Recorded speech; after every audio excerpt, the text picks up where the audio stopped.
कभी महात्मा गांधी के नेतृत्व में कांग्रेस ने भारत को अंग्रेजी सत्ता की गुलामी से उबारने के लिए भारत छोड़ो आंदोलन की शुरुआत की थी। उसी तरह एक बार फिर आजादी के 80 साल बाद कांग्रेस के पूर्व अध्यक्ष राहुल गांधी के नेतृत्व में कांग्रेस ने वर्तमान भाजपा सरकार की कथित विभाजनकारी नीतियों के विरोध में भारत जोड़ो यात्रा की शुरुआत की है।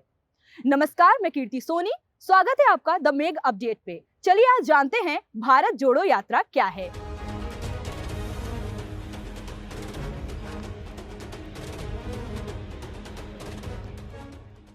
आपको बता दें कि आजाद भारत में इस तरह की यात्रा कोई पहली बार नहीं हो रही है। इससे पहले भी पूर्व प्रधानमंत्री युवा तुर्क चंद्रशेखर ने भी भारत यात्रा की शुरुआत की थी। भारत यात्रा आज के भारत जोड़ो यात्रा से भी बड़ी थी। यह यात्रा तमिलनाडु के कन्याकुमारी से शुरू होकर नई दिल्ली के राजघाट पर जाकर खत्म हुई। यह पूरी यात्रा 4200 किलोमीटर की थी, जो कि प्रतिदिन 40 किलोमीटर चली जाती थी। समझौते क्या हुए, किसके कितने मंत्री होंगे, ये बातें अलग की हैं। मंत्री आते हैं चले जाते हैं, प्रधानमंत्री आएंगे चले जाएंगे, ये देश रहेगा। बहरहाल हम बात कर रहे हैं भारत जोड़ो यात्रा की। कांग्रेस की भारत जोड़ो यात्रा 150 दिनों तक चलेगी, जो देश के 12 राज्यों और 2 केंद्र शासित प्रदेशों से होकर गुजरेगी। इस यात्रा की कुल दूरी 3570 किलोमीटर है, जिसकी शुरुआत 7 सितंबर को कन्याकुमारी से की गई। इस यात्रा में देश के अलग अलग संगठनों को भी साथ आने को कहा गया है। आपको बता दें कि इस यात्रा में राहुल गांधी के साथ करीब 100 बड़े नेता साथ साथ चल रहे हैं, जो कि देश के अलग अलग राज्यों से हैं। कांग्रेस के इस पद यात्रा में चल रहे सभी यात्री को भारत यात्री कहा गया है। राहुल गांधी प्रतिदिन औसतन 20 किलोमीटर चलते हैं और रात में सभी पद यात्री अस्थायी कंटेनर में निवास करते हैं। इस यात्रा के माध्यम से कांग्रेस 2024 लोकसभा चुनाव के पहले एक जन समर्थन जुटाने में लगी हुई है।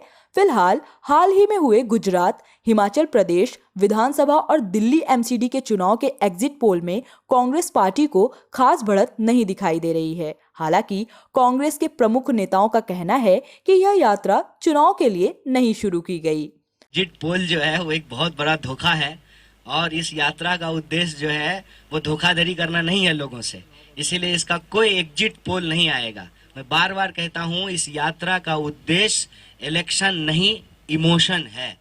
कांग्रेस के इस यात्रा का मुख्य उद्देश्य भारत को बढ़ती कट्टरता, भय और नफरत की राजनीति से निकालने के लिए आयोजित किया गया है।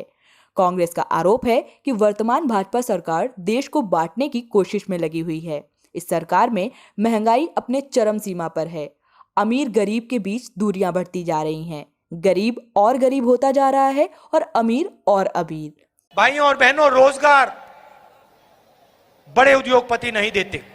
हिंदुस्तान में छोटे छोटे लाखों बिजनेस हैं, ये युवाओं को रोजगार देते हैं और इसके कारण देश में डर पैदा हो रहा है और डर को बीजेपी के लोग नफरत में बदलते हैं। राहुल गांधी ने इस यात्रा के दौरान कहा कि एक तरफ संघ की विचारधारा है और एक तरफ भारत को जोड़ने की विचारधारा है। उन्होंने कहा, भारत के लोग जोड़ने की राजनीति चाहते हैं, ना कि तोड़ने की। भारत जोड़ो यात्रा में उन सभी का स्वागत है जो भारत को जोड़ने में विश्वास रखते हैं। वहीं भाजपा के नेताओं का कहना है कि यह भारत जोड़ो यात्रा नहीं है, यह भारत तोड़ो यात्रा है। ये भारत तोड़ो यात्रा मैं क्यों कह रहा हूँ? वर्तमान में यह यात्रा राजस्थान में है। इसके बाद उत्तर प्रदेश, हरियाणा होते हुए दिल्ली, पंजाब से कश्मीर तक जाएगी।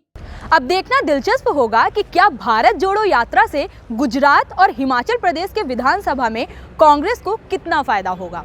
क्या राहुल गांधी खुद को एक योग्य नेता के रूप में साबित कर पाएंगे? इसी तरह की खबरों से अपडेट रहने के लिए हमारे चैनल द मेग अपडेट को सब्सक्राइब करें। धन्यवाद।